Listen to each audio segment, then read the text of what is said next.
शीला अपने पति से संतुष्ट नहीं हो पा रही थी, तो उसने अपनी धधकती जवानी को अपने ससुर के हवाले कर दिया और फिर अपने ससुर के साथ 61-62 वाला प्रोग्राम खेलने लगी। नमस्कार दोस्तों, एशियन क्राइम अफेयर चैनल में आप सभी प्यारे दर्शकों का स्वागत है। दोस्तों, एशियन क्राइम अफेयर चैनल को आप सभी लोग सब्सक्राइब कीजिए, वीडियो को लाइक कीजिए और वीडियो को ढेर सारा शेयर भी कीजिए। जब शीला की शादी हुई तो शीला का जो पति था उसके साथ कुछ ज़्यादा नहीं कर पाया और 2 मिनट में ही डिस्चार्ज हो गया। शीला इसी तरीके से कम 15 से 20 दिनों तक सोचती रही, समझती रही और उसका जो पति था एक बैंक में मैनेजर था। जब बैंक के किसी काम की वजह से वो 2 महीने के लिए घर से बाहर चला गया तो उसका एक बहुत ही हट्टा खट्टा ससुर रहता था, तो वो अपने ससुर से नज़दीकियाँ बढ़ाने लगी और फिर अपने ससुर से नज़दीकियाँ बढ़ाने की वजह से अपने ससुर के ऊपर डोले डालने लगी और फिर उसके मोटे महाराज को देखकर उसके मुंह में पानी आने लगा। एक दिन की बात है, शीला ने शाम को खाना बनाया और फिर अपने ससुर के कमरे में गई खाना देने के लिए, तो उसने देखा कि उसका जो ससुर था वो अपने मोटे महाराज के तेल से मालिश कर रहा था। उसके मोटे महाराज को देखकर शीला के मुंह में पानी आ गया और फिर अंदर ही अंदर उसकी जवानी धधकने लगी। उसी दिन से वो अपने ससुर के साथ रातें रंगीन करने के बारे में सोचने लगी। एक दिन की बात है, रात के करीब 11 बज रहे थे।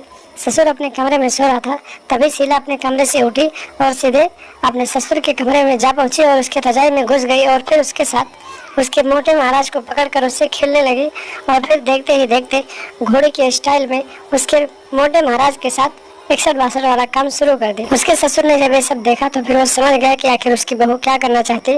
वो उठा और फिर घर का दरवाजा बंद किया और फिर उसे घोड़ी बनाकर पीछे से उस अपने मोटे महाराज से उसकी जबरदस्त 61-62 वाला गेम उसके साथ खेलने लगा। कुछ देर तक जब ससुर अपनी बहू को घोड़ी के स्टाइल में बजाता रहा तो उसकी बहू की आत्मा तृप्त हो गई और फिर शीला एकदम से संतुष्ट हो गई। तो फिर ससुर उसे छोड़कर अपने बिस्तर पर लेट गया और फिर शीला वहाँ से उठी और फिर अपने कमरे में चली गई।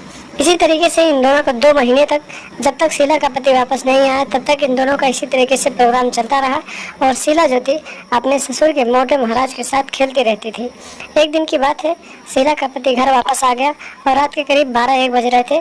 जब उसका पति सो गया तो फिर शीला चुपके से अपने कमरे से उठी और अपने ससुर के कमरे में जा पहुँची और फिर उसके मोटे महाराज के साथ खेलने लगी। तभी अचानक उसके पति राजेश की नींद खुल गई और फिर जब उसका पति जागा तो उसने देखा कि उसकी पत्नी उसके बिस्तर पे नहीं थे। तो फिर वो अपनी पत्नी को खोजने लगा और खोजते खोजते अपने बाप के कमरे में पहुंच गया। जब उसने वहां देखा तो वहां का नजारा देखकर उसके पैरों तले जमीन खिसक गई, उसकी आंखें फटी की फटी रह गई। उसने देखा कि उसकी पत्नी घोड़ी के स्टाइल में, उसका जो बाप है वो अपने मोटे महाराज से उसकी पत्नी की अच्छे से लगातार गेम बजा रहा था। इतना नजारा देखने के बाद उसका जो पति था शीला का गुस्से से लाल हो गया और फिर वो अपने बाप से लड़ाई झगड़ा करने लगा और देखते ही देखते बाप ने बेटे को जान से मार डाला और फिर उसकी लाश को घर में ही फेंक दिया। और जब सुबह हुई तो उसकी जो पत्नी शीला थी रोने धोने का नाटक करने लगी और फिर वहाँ पे लोग इकट्ठा हो गए। जब लोगों ने पूछा तो उसकी पत्नी शीला ने बताया कि रात को ये अचानक घर आए और फिर ना जाने इनको क्या हो गया, इनकी मौत हो गई। सब लोगों ने उसके ऊपर विश्वास कर लिया, लेकिन गाँव के ही किसी ने पुलिस को फ़ोन कर दिया और बताया कि शीला ने अपने पति को मार डाला है और फिर रोने धोने का नाटक कर रही है।